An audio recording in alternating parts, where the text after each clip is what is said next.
welcome to Global Business Insight, where we keep you informed on the details behind the latest headlines and data relevant to the business world.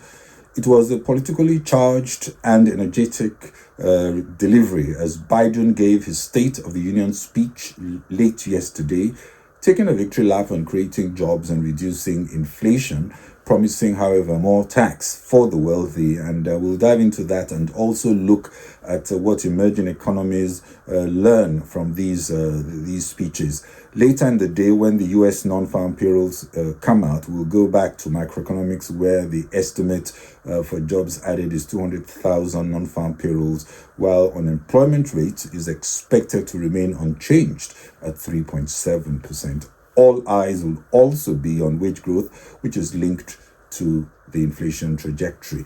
We also look at U.S. layoffs hitting record high as investors applaud yet another record as the market continues to rally. And the European Central Bank also yesterday held interest rates steady but lowered their forecasts on inflation, raising chances of early cuts but not quite promising anything. And the crackdown on TikTok gathers more momentum as the bill moves to the Senate. And talking of U.S. markets, the S&P 500 closed up 1%, its 16th record high of 2024. The Dow Jones Industrial Average also up 0.3%, while the Nasdaq Composite just missed its own record close, but also up.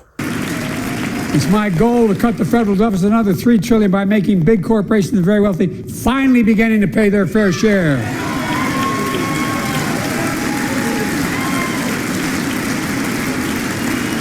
Look, I'm a capitalist. If you want to make or can make a million or millions of bucks, that's great. Just pay your fair share in taxes. A fair tax code is how we invest things to make this country great. Healthcare, education, defense, and so much more. But here's the deal. The last administration enacted a $2 trillion tax cut, overwhelmingly benefit the top 1%, the very wealthy and the biggest corporations, and exploded the federal deficit. They added more to the national debt than any presidential term in American history. Check the numbers. Folks at home, does anybody really think the tax code is fair? No. Do you really think the wealthy and big corporations need another $2 trillion tax break? No. I sure don't. Biden called it the greatest comeback story never told. He delivered an energetic and authoritative speech, which did display strong political experience, highlighting gains from an array of programs and touting an American revival built on a mix of enterprise and protectionism. He started with the foreign scene, Ukraine, odd for a State of the Union, but indeed the main minus of the speech was that it did come across as the state of the wars, but it was certainly an angry campaign speech, probably what the context demanded. Anger that was well targeted at his predecessor and at the wealthy and corporate America for unfair taxes and gouging prices. It did not matter that attacking price gouging and shrinkflation is the kind of populist rhetoric that blurs the reality that these practices are inevitable when costs are going up and businesses find it difficult to pass higher prices to the markets. The populist rhetoric excited his base, no doubt, and may woo back the extreme left that are unsure of his allegiance. Rather than shine the light in the dark divides, Biden, I think, skillfully played all the dark cards he could find. The race card, freedom and democracy, attack on Capitol Hill card, women's reproductive rights card, playing down the immigration problem as a matter of endorsing his own plan to make legal migration easier. Much unlike Senator Katie Britt in her own soft-toned rebuttal, where she painted a burning platform caused by senseless policies. Does this speech inspire? I don't think it was meant to be. It was meant to convince, I believe, many that Biden would be better than the alternative, and I think it may have done that. On emerging economies, China and Russia were consistently demonized, which is what Putin and Xi Jinping need to sell their anti-West obsession to their own people. Africa was not mentioned, not even once. The West obviously have other things on their plate. And like I've always said, Africa needs its own vision to push its own agenda and direction. It also needs its own leaders to show more passion and anger against poverty, unemployment, weak economic growth, weak governance, and of course, corruption. Pushing an aggressive response on AI and new technologies. And Africa also needs to be bolder in pushing a different perspective that protects its own interest. But back to Biden, he said the US will set up Gaza aid port as he touted his role in leading a multilateral task force to keep the Red Sea safe, also calling for a ceasefire. By the way, the Republicans immediately replied that the aid port is a betrayal to the Israeli cause.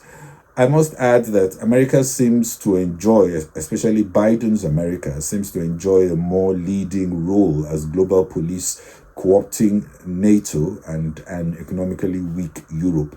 But in the South, especially in the Middle East and Africa, America's candor in pushing its values and policing the world is suspected as driven by its own interest to preserve its economic leadership and is more about the political dynamic. For example, Biden did not mention TikTok, which tells many he may not fully endorse the ban as proposed, preferring to leverage TikTok to capture the younger demographic who love the app. But still, he wants to be seen as tough on China. It was, as many had said, a fairy and well-rehearsed confrontational delivery, which brought out his political experience that may still help him to win another term. Trying to bridge the divide or focus on bipartisan solutions would have been risky politically, making him appear weak. So rather than preach unity, he stoked divisions in a way he expects will put him on top. Based on CNN polls on the speech, Democrats were excited about the speech, relieved the president did not come across as feeble.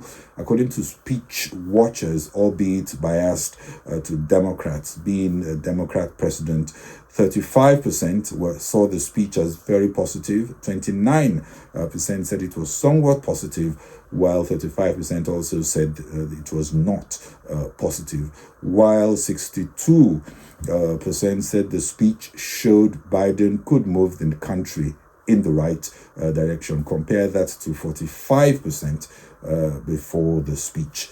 One outcome of this address is that the base are reassured that they have a fighter in the race, but will this be the turning point that takes Biden back into the White House? His chances, we have to admit, look brighter. Layoff announcements last month in the US, according to our placement firm Challenger, hit its highest level for the month since the global financial crisis. A total of 84,638 planned cuts that we saw in February was a 3% increase from January and 9% from the same month a year ago. The tech and finance sectors are leading in layoffs. According to Andrew Challenger, he says as we navigate the start of the year, they're seeing a persistent wave of layoffs, with businesses aggressively slashing costs and embracing technological innovations and other actions that are significantly shaping and reshaping, I should say, their staffing needs. The layoff numbers are not showing in weekly jobless claims, suggesting unemployed workers may be able to easily find new positions. The survey also suggests that companies are citing restructuring as the main reason. Artificial intelligence has been cited for only 383 cuts, but we expect that to increase, even though technological updates account for 15,000 reductions. Markets like job layoffs as it tends to produce better returns. Whether it's COVID, inflation, or supply chain shocks, companies respond eventually by becoming more efficient, giving them the excuse to review operations with an eye to shave off fat that would have been difficult had the shock not happened. Biden, in his speech yesterday, was careful not to applaud high market valuations as a measure of wider well-being of most citizens. It just may not be. He chose rather to attack corporate America for more unfair practices and not contributing enough. And the European Central Bank voted to keep the key main refinancing operations rate unchanged at 4.5% and its rate on deposit facility at 4%. Marginal lending facility was also kept at 4.75%. European stocks inched up yesterday as the central bank, as the ECB, lowered their updated inflation forecasts, providing more oxygen for the 2024 rally. ECB sees economic growth of 0.6% in 2024 in the Eurozone, and that's lower than the prior forecast of 0.8%, but inflation was brought down to 2.3% for the year. That's their forecast from 2.7%, which helps the case of earlier rate cuts and which could help the tepid growth in the Eurozone. Lagarde added that she was also focused on wage growth and profit margins to see if there is moderation on the wage front and an absorption of those higher wage costs by the profits margins, which could mean lower inflation. Investors are waiting to see what they will do, but the March projections now are showing that rate cuts may begin early, even though Lagarde is very careful to say that yes, June could be a pivotal moment for the ECB to take stock of the incoming data and make a decision, which markets believe echoed their expectations. But what she really said is that there is no certainty on what they will do, and they're still waiting for the data to provide the clarity and confidence that they need. And the US Congressional panel has approved a bill forcing TikTok's China-based parent company to sell the app within 6 months or face a ban. It was approved unanimously, 550-0 on Thursday by the Energy and Commerce Committee. The Senate will need to approve it before it becomes law.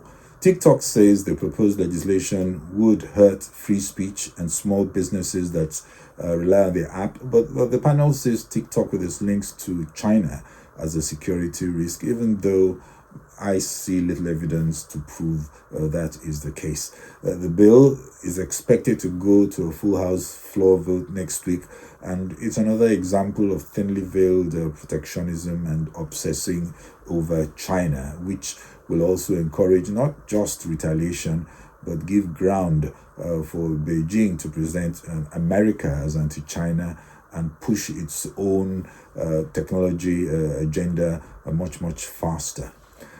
I suspect this will not go far in an election year, especially with TikTok being very popular with young voters. We could see a watered-down version, though, of the bill sailing through Senate or more stalling on progress, depending on how the Democrats want to play this one.